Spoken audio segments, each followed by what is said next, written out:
হঠাৎ করে এই লাইফস্টাইলটা কেমন যেন চেঞ্জ হয়ে গেল। যে জীবনটা প্রতিদিন একই ছন্দে চলছিল, হঠাৎ করেই সব কিছু কেমন যেন উল্টোপাল্টা হয়ে গেছে। আমরা অনেকেই ভাবি আজ যা করছি কালও ঠিক তেমনই চলবে, কিন্তু সত্যিটা হলো জীবন কখনোই একই নিয়মে বাঁধা থাকে না। কখনো অপ্রত্যাশিত পরিবর্তন আমাদের সামনে নতুন পথ খুলে দেয়, আবার কখনো আমাদের শেখায় মানিয়ে নিতে, নতুনভাবে শুরু করতে। নমস্কার সবাইকে, আমি মহুয়া। আবারও একটা নতুন ভিডিওতে আপনাদের সকলকে স্বাগত।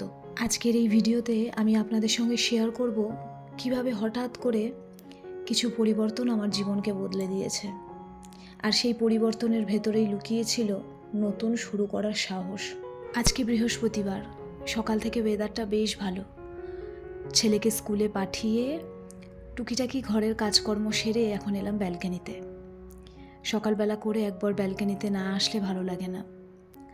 আর এই পিটুনিয়াগুলো তো আপনাদের আগেও বললাম, এখনও পর্যন্ত খুব সুন্দরভাবে ফুল দিয়ে যাচ্ছে। তাই প্রত্যেক দিন একবার করে এদেরকে দেখতে আসি, ঠিক নিজের সন্তানের মতন। বেশ ভালো লাগে। প্রত্যেকটা গাছ এত সুন্দরভাবে বেড়ে উঠছে, দেখতে বেশ ভালো লাগে।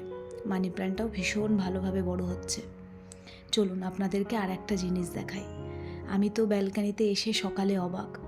টাইম ফুল গাছটা এত সুন্দর দেখতে লাগছে, দেখুন গাছ ভরে ফুল হয়েছে। আমার ভীষণ পছন্দের একটা গাছ। হসপিটাল থেকে ফিরে যখন আমি বাবার বাড়ি ছিলাম, তখন অজয় এই গাছটা এনে লাগিয়েছিল। অনেকটাই ছোট্ট ছিল, বেশ বড় হয়ে গেছে। আর এই জেড প্ল্যান্টগুলো, যেগুলো ছোট ছোট ডাল ভেঙে ভেঙে লাগানো হয়েছিল, সব কটা বেঁচে গেছে। আর যখন ঝাঁকড়া হবে দেখতে আরও সুন্দর লাগবে। তবে এই টাইম ফুল গাছটাকে দেখে সত্যি আজকে আমার মনটা ভীষণ ভালো হয়ে গেল। এত সুন্দর দেখতে লাগছে। চলুন এবার ঘরে যাওয়া যাক আর কাজকর্মের পর্ব শুরু করা যাক। আজকের ভিডিওতে আমি আপনাদের সঙ্গে আমার রিসেন্ট লাইফস্টাইল নিয়ে কয়েকটা কথা বলবো। আমার অ্যাকচুয়ালি কী হয়েছিল, আমি হসপিটাল থেকে ফিরে এখন কেমন আছি, সমস্ত কিছু আজকের ভিডিওতে আপনাদের সঙ্গে শেয়ার করব। হসপিটাল থেকে ফেরার পরে প্রত্যেকের মুখে একটাই প্রশ্ন এখন আমাকে দেখে, আমার চেহারা বড্ড খারাপ হয়ে গেছে। আমার ভিডিওতেও প্রায় কয়েকজন আমাকে এই কথাটা লিখেছে যে সত্যি আমার চেহারাটা অনেকটা খারাপ হয়ে গেছে, আমি যেন আমার শরীরের যত্ন নিই। আসলে আমি যে খুব খুব ভালো আছি সেটা একেবারেই আপনাদেরকে বলবো না। ভালো আছি, তবে আবারও কখনো কখনো শরীরটা খারাপ হয়ে যায়। আসলে জীবনে আমরা অনেকেই অনেক কিছু আগে ভাগে ভেবে রাখি। ভাবি এইভাবে চললে সব ঠিক থাকবে, এটাই সঠিক পথ। আর যদি একটু অন্যরকম কিছু হয় তাহলে হয়তো সব কিছু খারাপ হয়ে যাবে। কিন্তু সত্যি কথা বলতে কি, জীবন কখনোই আমাদের ভাবনার মতন চলে না। যা আমরা ভালো ভাবি সেটা সবসময় ভালো নাও হতে পারে। আর যেটাকে আমরা খারাপ বলে ভয় পাই, সেখান থেকেই কখনো নতুন সুযোগ আসে। আমরা প্রায় একই নিয়মে একই রুটিনে আটকে থাকতে চাই, কারণ সেটা আমাদের নিরাপদ মনে হয়। কিন্তু এই নিরাপত্তার ভেতরেই কখনো কখনো আমরা নিজেদের সম্ভাবনাগুলোকে হারিয়ে ফেলি। আমরা কিছু ছোটোখাটো ভুল করে ফেলি। জীবন আসলে পরিবর্তনের নাম। আজ যা ঠিক, কাল সেটা বদলাতেই পারে। আর সেই পরিবর্তনকে যদি আমরা গ্রহণ করতে শিখি, তাহলে আমরা সত্যিকারের এগিয়ে যেতে পারি। তাই সব কিছু নিজের মতো করে চলবে এই আশাটা না করাই ভালো। বরং যা আসছে সেটাকে গ্রহণ করা উচিত। ভুল হোক ঠিক হোক, প্রতিটা অভিজ্ঞতাই আমাদের কিছু না কিছু শেখায়। হয়তো আজ যা আমাদের কাছে ভুল বলে মনে হচ্ছে, সেটাই আগামীকাল আমাদের জীবনের সেরা সিদ্ধান্ত হয়ে উঠবে। তাই আমার মনে হয় প্রত্যেককে নিজেকে একটা করে সুযোগ দেওয়া উচিত। পরিবর্তনকে ভয় না পেয়ে তাকে ওয়েলকাম জানানো উচিত। কারণ জীবনের সবচেয়ে সুন্দর গল্পগুলো হঠাৎ করেই শুরু হয়। এই ফ্ল্যাটে আসার পরে নিজের একটা রুটিন তৈরি করেছিলাম। এর আগে বহু ভিডিওতে আপনাদেরকে সেই কথা বলেছি। আমি সকালবেলা উঠে এইভাবে করি, ওইভাবে করি। কিন্তু এখন রিসেন্ট সেই নিয়মের মধ্যে অনেক অদল বদল হয়েছে। সেটাও সম্পূর্ণ আমার এই শারীরিক অসুস্থতার জন্য। এখন রিসেন্ট তো আমার অসুস্থতার জন্য বা শরীর খারাপের জন্য আমি একজনকে রেখেছি। আপনাদেরকে আগেও বলেছি, যে আমার সকালবেলা উঠে আমার রুমগুলোকে ক্লিন করে দিয়ে যায়।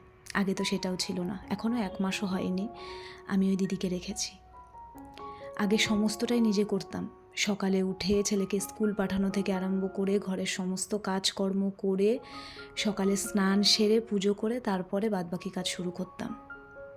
ওই যে তারপরে জীবনে ঘটলো একটা পরিবর্তন, হঠাৎ করেই অসুস্থ হয়ে পড়লাম।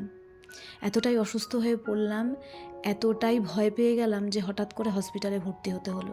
অ্যাসিডিটির প্রবলেম আমার অনেক আগের থাকতে, এটা বলতে পারেন আপনারা আমাদের জিনসে আছে। আমার বাবার বাড়ির প্রত্যেকের অ্যাসিডিটির প্রবলেম। আর যদি বলি আমার চেহারার কথা, সেটাও কিন্তু আমার বাবার বাড়ির মতনই আমি পেয়েছি। আমার বাবা, আমার ঠাকুমা যিনি ছিলেন, আমার পিসি, আমার জ্যাঠা বা আমার পিসির মেয়ে, আমরা প্রত্যেকে ওই একই চেহারার। তবে হ্যাঁ, এই রিসেন্ট শরীর খারাপের মধ্যে আমি কিন্তু প্রায় 4 থেকে 5 কেজি ওয়েট লস করেছি। আমি কোনোদিনই খুব একটা ভারভার্তিক চেহারার ছিলাম না, তবে এই শরীর খারাপের জন্য এতটাও বা আমার চেহারা যে খারাপ হয়ে যাবে এটা আমি ভাবতেও পারিনি। আমার এন্ডোস্কোপি থেকে আরম্ভ করে হোল অ্যাবডোমেন, ইউএসজি থেকে আরম্ভ করে এভরিথিং, সমস্ত কিছু টেস্ট হয়েছে। খুব যে একটা খারাপ রিপোর্ট তবে সেটাও নয়, কিন্তু আমার অ্যাসিড রিফ্লাক্সের সমস্যা আছে, যেটা আমি প্রথমে জানতাম না। আমার মাঝখানে একটু অ্যাসিডিটি হয়ে গেলেই আমার হার্টবিটটা বেড়ে যাচ্ছিল, আমার মাথা ঘোরাচ্ছিল, আর সেখানেই হয়েছিল সমস্যা। আমি বুঝতেই পারিনি এটা কেন হচ্ছিল। আমি ভেবেছিলাম আমার হয়তো হার্টের কোনো সমস্যা আছে। হঠাৎ করেই রাতে একটা প্যানিক অ্যাটাক হয়ে আমাকে হসপিটালে অ্যাডমিট হতে হয়। তারপর হার্টের সমস্ত কিছু টেস্ট হয়, যেখানে প্রত্যেকটা রিপোর্ট আসে নর্মাল। তারপর আমি বাড়িও আসি, কিন্তু কিছুতেই আমি সুস্থ হতে পারছিলামই না। মায়ের কাছে প্রায় 15 থেকে 20 দিনের মতন আমি থেকেছি।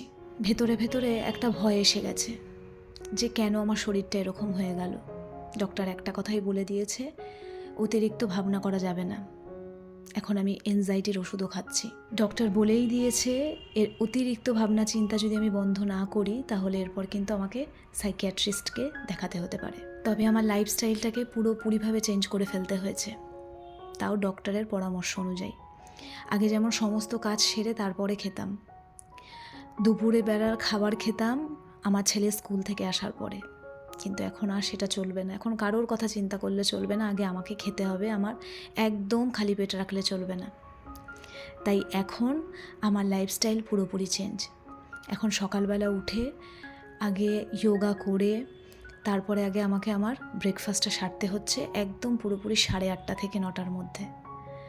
তারপরেই রান্না করে আমাকে দুপুরের খাবার খেতে হচ্ছে 1টার মধ্যে। তাই আগের মতন এখন আর সকালে উঠে স্নান সেরে পুজো করে তারপর আর রান্নাঘরে যাওয়া যাচ্ছে না। এখন আমি প্রত্যেক দিন ডোডো স্কুল চলে যাওয়ার পরে আগে রান্নাবান্না সেরে ঘরের সমস্ত কাজ সেরে তারপর স্নান পুজো করে খাওয়া দাওয়া করছি। ওই যে বললাম, সমস্ত কিছু তো আমাদের হাতে থাকে না। আমরা সবসময় যদি ভাবি আমরা একই ছন্দে চলবো, সেটা নাও হতে পারে। ডক্টর বলে দিয়েছে আমি যদি টাইম টু টাইম খাওয়া দাওয়া না করি, তাহলে আমার আরও বড় সমস্যা হতে পারে। তাই আগে এখন আমাকে সবার প্রথমে আমার নিজের খাওয়া দাওয়ার কথা চিন্তা করতে হয়, তারপর সমস্ত কিছু। সেটাও হয়তো ভগবানেরই ইচ্ছা, ভগবান এরকম চেয়েছে, তাই জন্যই হয়তো এরকম হচ্ছে। প্রচণ্ড খারাপ পরিস্থিতির মধ্যে দিয়ে গেছি, তখন শুধুমাত্র একটা কথাই ভেবে গেছি যে ভগবান আমার সাথে আছে, সব কিছু নিশ্চয়ই ঠিক হয়ে যাবে। বেশ অনেক দিন ধরেই ভাবছিলাম আপনাদের সাথে এই কথাটা শেয়ার করব, কিন্তু করতেই পারছিলাম না, তাই আজকের ভিডিওতে আপনাদেরকে জানালাম। আশা করি আপনারা বুঝতে পারলেন আমার চেহারাটা কেন আগের থাকতে খারাপ হয়ে গেছে। আর যারা এটা নোটিস করেছেন তাদেরকে আমি মন থেকে ধন্যবাদ জানাই, যে তারা আমাকে ভালো করে দেখেন এবং আমাকে ভালো করে বোঝেন। যাই হোক, আজকের ভিডিওটা এখানেই শেষ করলাম। সকলে ভালো থাকবেন। আপনাদের সঙ্গে আমার আবার পরের ভিডিওতে দেখা হবে।